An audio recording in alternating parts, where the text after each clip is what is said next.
Nós estamos com um problema de áudio e voltamos daqui a pouquinho com a reportagem e vamos comentar sobre o acirramento das questões da violência no Brasil com Márcio Coimbra, coordenador do MBA de Relações Internacionais Institucionais do IBMEC, e Ricardo Caldas, doutor em Ciência Política e de Relações Internacionais da UNB. Sobre as questões de violência, o que está acontecendo no Brasil e qual o posicionamento do Tribunal Superior Eleitoral? Porque, como se sabe, no Brasil há um tribunal que concentra toda a regulação das questões das eleições. O que se espera do TSE nessa questão? Bom, o que eu diria, assim, como fenômeno amplo, né, o que a gente está vendo também é um questionamento das oligarquias no plano local. Então, às vezes a gente se concentra muito no plano federal, fala do partido A, partido B, mas a gente esquece o que está acontecendo no plano estadual e no plano municipal. Então, eu participei muito de pesquisas, né, em municípios, e a gente vê, às vezes, o mesmo grupo no município por 20, 30, 40, 50 anos. Então, talvez essa eleição desse ano seja assim, um símbolo também, e a violência é uma prova disso, né, do questionamento dessas oligarquias locais também.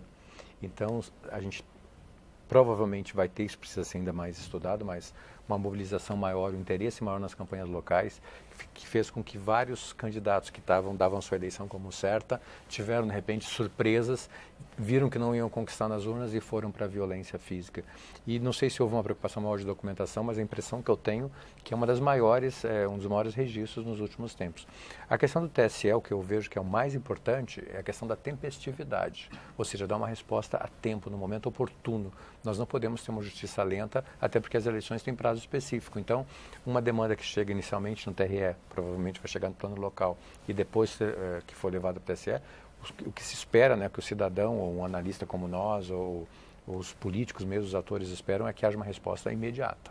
Antes do Márcio comentar, nós temos o nosso som restabelecido. Gostaria de chamar a reportagem sobre o aumento da violência com esses números.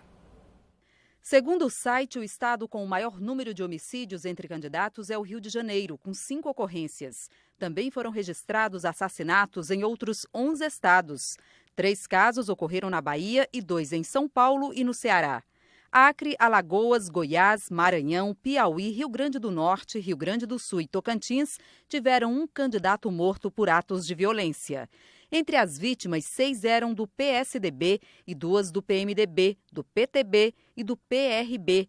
PCdoB, PDT, PEN, PMB, PP, PSB, PSL e PTC também perderam candidatos assassinados. A reportagem ressalta que, por não haver registros das eleições passadas, não é possível afirmar se esta é a eleição mais violenta realizada no país. O próprio Tribunal Superior Eleitoral não dispõe de informações sobre a causa da morte dos mais de 100 candidatos que faleceram desde que registraram a candidatura em agosto. Em Goiás, na quarta-feira, um atentado resultou nas mortes do candidato à prefeitura de Itumbiara, José Gomes Rocha, de um policial e do atirador. O vice-governador do estado, José Eliton, do PSDB, estava no local e foi ferido. O agressor, identificado como um funcionário da prefeitura, foi morto.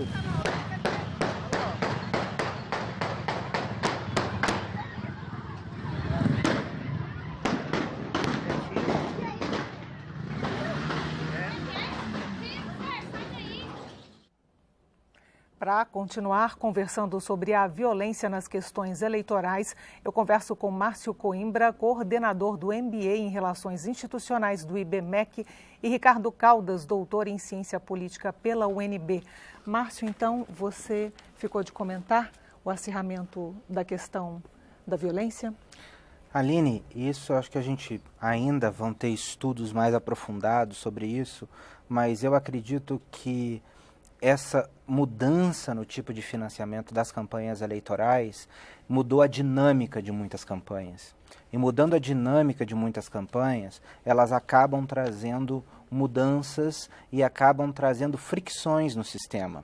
E eu acredito que esse acirramento da violência, ele tenha uma ponta dentro do tipo de financiamento que acabou sendo mudado, e este tipo de financiamento acarretou campanhas diferentes acarretam nomes diferentes, dinâmicas diferentes, e os ânimos podem terem se acirrado. Participação de milícias nas campanhas eleitorais? Com certeza. Quando o sistema muda, novos atores passam a ocupar outros lugares. Como nós vemos no Rio de Janeiro, com o acirramento da violência, com o assassinato de vários candidatos, a gente pode assegurar que, sim, existiu ali a presença de milícias, porque a gente sabe que elas fazem parte dessa dinâmica do voto, né? Procuram eleger os seus candidatos, procuram fazer esse clima de pressão, e eu acredito que sim, com a ausência do financiamento empresarial, outros atores começam a ter mais proeminência, e isso pode ter acirrado, sim, a questão da violência. Ricardo, gostaria de comentar, antes da gente observar Mato Grosso, o resultado? Eu achei interessante a observação dele, só gostaria de reforçar o ponto de que, com essa mudança eleitoral quase que em cima, quer dizer, você mudou as regras do jogo, muitos atores não sabiam como agir.